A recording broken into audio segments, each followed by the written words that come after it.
ಎಲ್ರಿಗೂ ನಮಸ್ಕಾರ. Teju veg recipe ಚಾನಲ್ಗೆ ಸ್ವಾಗತ.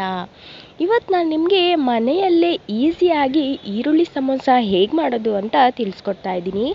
ಬನ್ನಿ ಇದನ್ನು ಹೇಗೆ ಮಾಡೋದು, ಇದಕ್ಕೆ ಬೇಕಾಗಿರೋವಂಥ ಇಂಗ್ರೀಡಿಯೆಂಟ್ಸ್ಗಳೇನು ಅನ್ನೋದನ್ನು ನೋಡ್ಕೊಂಬರೋಣ. ಇಲ್ಲಿ ನಾನು 3/4 ಕಪ್ನಷ್ಟು ಮೈದಾ ಹಿಟ್ಟನ್ನು ತೊಗೊಂಡಿದ್ದೀನಿ. ಹಾಗೆ ಒಂದು 3 ಟೇಬಲ್ ಸ್ಪೂನಷ್ಟು ಗೋಧಿ ಹಿಟ್ಟು, ಹಾಗೆ ಇಲ್ಲಿ ನಾನು 3 ಈರುಳ್ಳಿನ ಸಣ್ಣದಾಗಿ ಕಟ್ ಮಾಡಿ ಇಟ್ಕೊಂಡಿದ್ದೀನಿ.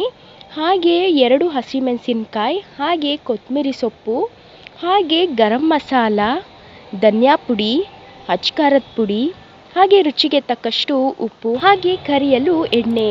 ಬನ್ನಿ ಈಗ ಹೇಗೆ ಮಾಡೋದು ಅಂತ ನೋಡ್ಕೊಂಬರೋಣ. ಈಗ ಒಂದು ಪಾತ್ರೆನ ತಗೊಂಡು ಅದಕ್ಕೆ ನಾನು ಹಸಿಮೆಣಸಿನ್ಕಾಯಿ, ಕೊತ್ತಂಬರಿ ಸೊಪ್ಪು, ಹಾಗೆ ಸಣ್ಣದಾಗಿ ಹೆಚ್ಚಿಟ್ಕೊಂಡಿರೋವಂಥ ಈರುಳ್ಳಿನ ಸೇರಿಸಿ ಅದಕ್ಕೆ ನಾನು ಅರ್ಧ ಟೇಬಲ್ ಸ್ಪೂನಷ್ಟು ಅಚ್ಕಾರದ ಪುಡಿ, ಅರ್ಧ ಟೇಬಲ್ ಸ್ಪೂನಷ್ಟು ಧನಿಯಾ ಪುಡಿ, 1/4 ಟೀ ಸ್ಪೂನಷ್ಟು ಗರಂ ಮಸಾಲ, ಹಾಗೆ ರುಚಿಗೆ ತಕ್ಕಷ್ಟು ಉಪ್ಪನ್ನು ಸೇರಿಸಿ ಚೆನ್ನಾಗಿ ನಾನಿಲ್ಲಿ ಮಿಕ್ಸ್ ಮಾಡ್ಕೊತೀನಿ. ನೋಡಿ, ಈರುಳ್ಳಿ ಪೌಡರ್ಸ್ ಎಲ್ಲ ನೀಟಾಗಿ ಹೊಂದೋ ರೀತಿ ನಾವಿಲ್ಲಿ ಕಲಿಸ್ಕೋಬೇಕಾಗತ್ತೆ. ನೋಡಿ, ಈ ರೀತಿ ಕಲಿಸ್ಕೋಬೇಕು. ಈಗ ಸ್ಟಫಿಂಗ್ ರೆಡಿ ಆದ ನಂತರ ಈಗ ನಾವು ಹಿಟ್ಟನ್ನು ಕಲಿಸ್ಕೊಂಬಿಡೋಣ.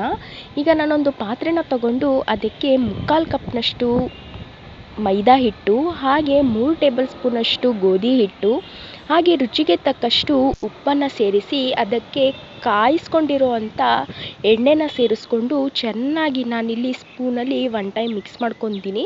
ಏಕೆಂದರೆ ಬಿಸಿ ಇರುತ್ತಲ್ಲ, ಸೊ ಅದಕ್ಕೋಸ್ಕರ ನಾನಿಲ್ಲಿ ಚೆನ್ನಾಗಿ ಈ ರೀತಿ ಮಿಕ್ಸ್ ಮಾಡಿಕೊಂಡು ಈಗ ಕೈಯಲ್ಲಿ ನಾವು ಚೆನ್ನಾಗಿ ಎಣ್ಣೆ ಹಾಗೂ ಹಿಟ್ಟು ಚೆನ್ನಾಗಿ ಹೊಂದೋ ರೀತಿ ಈ ರೀತಿ ನಾವು ಕಲಿಸ್ಕೋಬೇಕು. ನೋಡಿ, ಕಲಸಿದ ನಂತರ ಈ ರೀತಿ ಉಂಡೆ ರೀತಿ ಆಗಬೇಕು. ಆವಾಗ ಈ ಹದ ಸರಿಯಾಗಿದೆ ಅಂತ ಅರ್ಥ. ಈಗ ಇದಕ್ಕೆ ನಾವು ಸ್ವಲ್ಪನೇ ನೀರನ್ನು ಸೇರಿಸ್ಕೊಂಡು ಚೆನ್ನಾಗಿ ನಾವು ಚಪಾತಿ ಹಿಟ್ಟಿನ ಅದಕ್ಕೆ ಕಲಿಸ್ಕೋಬೇಕಾಗುತ್ತೆ. ನೋಡಿ, ತೀರಾ ಗಟ್ಟಿ ಕಲ್ಸಕ್ಕೆ ಹೋಗಬೇಡಿ, ಅದು ಅಷ್ಟು ಚೆನ್ನಾಗಿ ಬರಲ್ಲ. ಅದಕ್ಕೆ ಸಾಫ್ಟಾಗಿ ನಾವು ಚಪಾತಿ ಹಿಟ್ಟಿಗಿಂತ ಸ್ವಲ್ಪ ಸಾಫ್ಟಾಗಿ ನಾವಿಲ್ಲಿ ಕಲಿಸ್ಕೋಬೇಕಾಗತ್ತೆ. ಈಗ ನಾನು ಇನ್ನೊಂದು ಸ್ವಲ್ಪ ನೀರನ್ನು ಸೇರಿಸ್ಕೊಂಡು ಚೆನ್ನಾಗಿ ನಾನು ಕಲಿಸ್ಕೊತೀನಿ. ನೋಡಿ, ಈ ರೀತಿ ನಾವು ಚೆನ್ನಾಗಿ ಕಲಿಸ್ಕೋಬೇಕು. ನೋಡಿದ್ರಲ್ಲ, ಇಷ್ಟು ಸಾಫ್ಟಾಗಿ ಕಲಿಸ್ಕೊಂಡ್ರೆ ಸಾಕಾಗತ್ತೆ. ಈಗ ಇದನ್ನು ಒಂದು 5 ನಿಮಿಷ ಎತ್ತಿಡ್ತೀನಿ.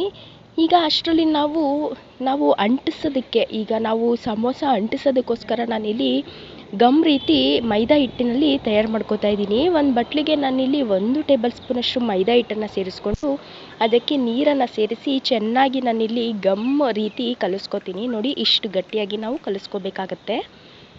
ಈ ಕಲಿಸ್ಕೊಂಡ ನಂತರ ಈಗ ನಾವು ಮಾಡಿಟ್ಟಿರೋ ಅಂಥ ಹಿಟ್ಟನ್ನು ತಗೊಂಡು ಅದನ್ನು ನಾವು ಚಪಾತಿ ರೀತಿ ಲಟ್ಟಿಸ್ಕೊಳ್ಳೋಣ. ನೋಡಿ, ಮಂದಾಗಿ ಲಟ್ಟಿಸ್ಕೊಳ್ಳೋದು ಬೇಡ, ಸ್ವಲ್ಪ ತೆಳುಗೆ ಲಟ್ಟಿಸ್ಕೊಳ್ಳೋಣ. ನೋಡಿ, ಈಗ ನಾನು ತೋರಿಸ್ತೀನಿ. ನೋಡಿ, ಈ ರೀತಿ ನಾವು ಚೆನ್ನಾಗಿ ಲಟ್ಟಿಸ್ಕೋಬೇಕು. ನೀವು ಇದೇ ಫಸ್ಟ್ ಟೈಮ್ ನನ್ನ ಚಾನಲ್ನ ನೋಡ್ತಿದ್ರೆ ದಯವಿಟ್ಟು ಸಬ್ಸ್ಕ್ರೈಬ್ ಮಾಡಿ, ಹಾಗೆ ಪಕ್ಕದಲ್ಲಿರೋ ಬೆಲ್ ಐಕಾನ್ನ ಕ್ಲಿಕ್ ಮಾಡಿ. ಈಗ ನಾನು ಚೆನ್ನಾಗಿ ಲಟ್ಟಿಸ್ಕೊಂಡಿದ್ದೀನಿ. ನೋಡಿ, ಈ ರೀತಿ ನೀವು ಚೆನ್ನಾಗಿ ಲಟ್ಟಿಸ್ಕೋಬೇಕು.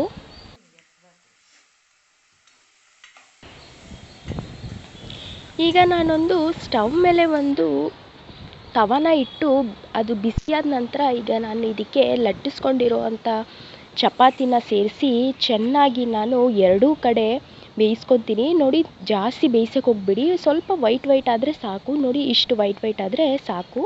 ಈಗ ಇದನ್ನು ನಾನೊಂದು ಪ್ಲೇಟಿಗೆ ಹಾಕ್ಕೊಂಡು ಇದು ಸ್ವಲ್ಪ ತಣ್ಣಗಾದ ನಂತರ ಇದ್ರ ಸೈಡನ್ನು ನಾನು ಈ ರೀತಿ ಕಟ್ ಮಾಡ್ಕೊತೀನಿ.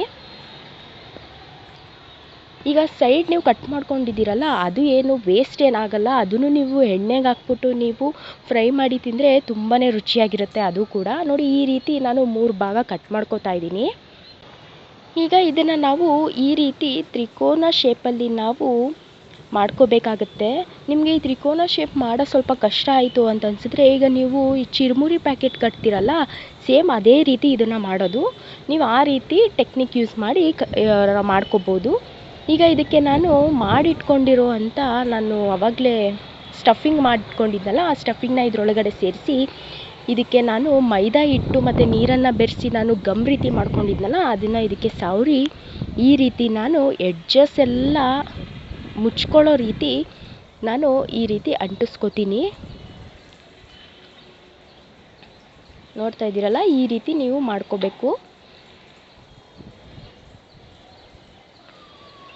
ಇವಾಗ ನೀವು ಎಡ್ಜಸ್ನೆಲ್ಲ ನೀಟಾಗಿ ಕ್ಲೋಸ್ ಮಾಡ್ಕೋಬೇಕಾಗುತ್ತೆ, ಇಲ್ಲ ಅಂತಂದರೆ ಒಳಗಡೆಗೆಲ್ಲ ಎಣ್ಣೆ ಹೋಗಿ ಮಸಾಲ ಎಲ್ಲ ಈಚೆ ಬಂದ್ಬಿಡುತ್ತೆ. ಅದಕ್ಕೋಸ್ಕರ ಈಗ ನಾನೊಂದು ಸ್ಟವ್ ಮೇಲೆ ಒಂದು ಬಾಣಲಿನ ಇಟ್ಟು ಎಣ್ಣೆನ ಕಾಯಕ್ಕಿಟ್ಟಿದ್ದೆ.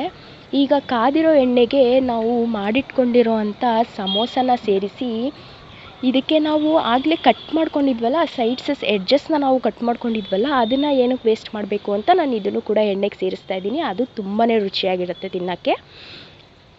ಸೇರಿಸಿ ನಾವು ಚೆನ್ನಾಗಿ ಗೋಲ್ಡನ್ ಬ್ರೌನ್ ಬರೋವರೆಗೂ ಬೇಯಿಸ್ಕೋಬೇಕು. ಸಾರಿ ಫ್ರೆಂಡ್ಸ್, ನಾನಿಲ್ಲಿ ಗೋಲ್ಡನ್ ಬ್ರೌನ್ ಆಗಿ ಫ್ರೈ ಮಾಡ್ಕೊಂಡಿರೋದು ಮಿಸ್ ಆಗಿಬಿಟ್ಟಿದೆ ವಿಡಿಯೋ, ಅದಕ್ಕೋಸ್ಕರ ನಾನಿಲ್ಲಿ ತೋರಿಸಿಲ್ಲ. ನೋಡಿ, ಇಲ್ಲಿ ನಾನು ತೋರಿಸ್ತಿದ್ದೀನಿ ನೋಡಿ, ಇಷ್ಟು ಗೋಲ್ಡನ್ ಬ್ರೌನ್ ಆಗಿ ನೀವು ಬೇಯಿಸ್ಕೊಂಡ್ರೆ ಸಾಕಾಗತ್ತೆ. ನಿಮಗೆ ಈ ರೆಸಿಪಿ ಇಷ್ಟ ಆಗಿದ್ದರೆ ಇವತ್ತೇ ಮನೆಯಲ್ಲಿ ಟ್ರೈ ಮಾಡಿ ಹೇಗೆ ಬಂತು ಅಂತ ಕಾಮೆಂಟ್ ಮೂಲಕ ತಿಳಿಸಿ. ಈ ರೆಸಿಪಿ ನಿಮಗೆ ಇಷ್ಟ ಆಗಿದ್ದರೆ ಒಂದು ಲೈಕನ್ನು ಮಾಡಿ, ಹಾಗೆ ಇದೇ ರೀತಿ ಈಸಿ ರೆಸಿಪಿಗೋಸ್ಕರ ತೇಜು ವೆಜ್ ರೆಸಿಪಿ ಚಾನಲ್ನ ಸಬ್ಸ್ಕ್ರೈಬ್ ಮಾಡಿ ಹಾಗೆ ಶೇರ್ ಮಾಡಿ.